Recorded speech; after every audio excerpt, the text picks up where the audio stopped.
look at artists, Michelangelo, he made David. If you imagine the focus and attention it takes to chisel a masterpiece or artwork out of a slab of rock, there's something in your vision and you're getting that work out.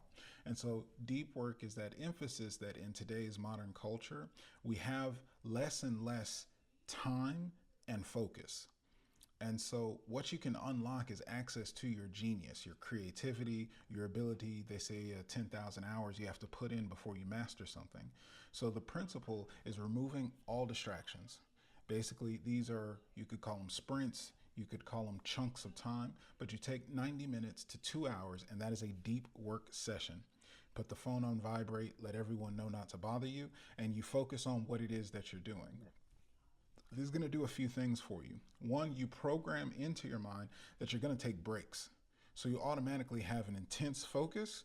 You also give yourself a break, 10, 15, 30 minutes, go take a walk, go get some sun, do some stretching, switch it up, bathroom break, eat food, whatever. But inside of that, because you have no distractions, because you're focused on one thing, and I want to say this is a muscle to exercise. Don't take it on like, oh, after 5 minutes I'm stir crazy or I get distracted, or that's the whole point, is that we don't usually practice this that often. So it's dual sided. From an organization standpoint of what we're talking about, you first want to look at your schedule. So if you have, say on average, a 6 to 8 hour week, 6 to 8 hour workday, inside of that, you can put 3 to 4 deep work sessions. And this is how you organize your productivity. So when we started, the first things we took on was the first calendar review of the day. What are your priorities? What do you need to get done? What's on your to-do list? Then you're going to prioritize it, break it into the most important things that are time sensitive, the things that you just want to do or that are outstanding on your to-do list. The next thing is the time management. So that's where deep work comes into play, because now that you've got it organized and prioritized, now you can put in 3 or 4 chunks of work that you're going to make progress in, and that is all that you do, whatever that task is. And for those secondary tasks, you can have a deep work session where the only things you can do is take on that secondary list and make progress on those goals. But what this is going to do, when you remove the distractions, put the phone on vibrate, turn off your email notifications, whatever normally distracts you or gets in your way, it's going to allow you to get a deeper focus, and your progress and performance is going to improve. You'll start to notice that once you are dialed into doing one thing, and give yourself permission, it's okay. You set this structure up. What you'll find is that the more you can get done in that window is much more powerful than just picking something up, putting it down, stopping to check your phone, stopping to check email.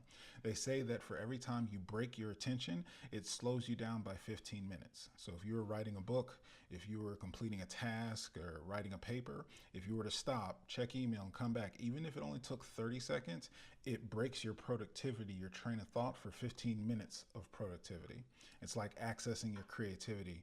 If you're painting a picture, you just have to get started. You have to start drawing the lines, painting with the colors, and then your thoughts start flowing. If you've ever heard athletes talk about flow state, it's going to be similar to that energy. So you've organized your day, you've prioritized it, and those are the first things that are taking all of this out of your head, all the pressure. You're human, I'm human, all of us. As soon as we get things out of our mouth, is like after we say it, if we're not saying it, talking about it, thinking about it in that moment, it's out of existence. And so because of that, it makes it hard to keep track of all these things. And that's where you're getting the pop-ups of thoughts. I've got this, I got to do this, I got to do this, I got to do this, I want to do. And it gets overwhelming. When you can write it out and actually see it and have a executable process to take care of it, it allows you to relax and be more effective. And when you jump into this deep work, what you're going to start to notice is that you get more done. You actually, as that muscle develops, you're going to start to like it, love it even, because as you get dialed in, 30, 40 minutes into doing an activity, like you've made progress, you get the sense of accomplishment. And then it's like, now I really get to check that thing off my box and it's done, whether it's researching, reading a book, whatever you have to do. When that 2 hours is done, like I said, structure for yourself. Okay, do I give myself a 30-minute break, 10-minute break, 15-minute break? Maybe I'm so far into it and it's made such progress that I want to jump back in. I'm going to do another session. but it programs the habit that for this 90 minutes, this is all I'm doing. I'm not going to be distracted by anything. And watch as you apply it. This is going to be a way for you to take steps and incrementally improve your productivity. And it may be challenging, just understand that's why I'm giving you the background of everything, because it is a process. It's different to go from, hey, I've got 10 thoughts in my head, I've got my to-do list, what do I do? No structure at all, to now you've got a process that you're systematically going through, and you're also going to force yourself to sit there and focus all of your attention. And I promise you, it's gonna help for everything, really. The relaxation of knowing that you can get things done, and as you get those big items checked off, you'll know your capacity, and it starts to be a way that you can. It builds your confidence and your competency. Like I said, it's not lacking discipline. You just need structure, organization,